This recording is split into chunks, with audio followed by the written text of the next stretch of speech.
Narcissistic personality disorder ഉള്ള പങ്കാളിയിൽ നിന്നും നിങ്ങൾ നേരിടാൻ സാധ്യതയുള്ള 5 പ്രശ്നങ്ങൾ. Number 1, emotional unavailability.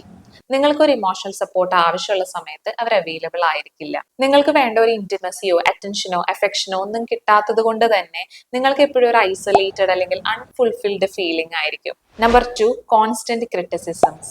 നിരന്തരമായി നിങ്ങളെ കുറ്റപ്പെടുത്തിക്കൊണ്ടിരിക്കുക, നിങ്ങളെ കളിയാക്കുക, നിങ്ങളെ കൊച്ചാക്കി കാണിക്കുക, ഇത്തരത്തിലുള്ള സ്വഭാവങ്ങൾ.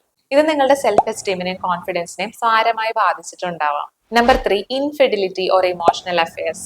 ഇമോഷണൽ അഫെയർ എന്ന് പറയുമ്പോൾ അവിടെ ഒരു സെക്ഷുവൽ റിലേഷൻഷിപ്പ് ഉണ്ടായിരിക്കണം എന്നില്ല. പാർട്ട്ണർക്ക് കൊടുക്കേണ്ട ഇമോഷണൽ സപ്പോർട്ടും പാർട്ട്ണറോട് ഷെയർ ചെയ്യേണ്ട കാര്യങ്ങളും ഒക്കെ ഇയാൾ മറ്റൊരാളോടാണ് ഷെയർ ചെയ്യുന്നത്. ഇത് പാർട്ട്ണർക്ക് ബുദ്ധിമുട്ടുണ്ടാക്കുകയും ചെയ്യും.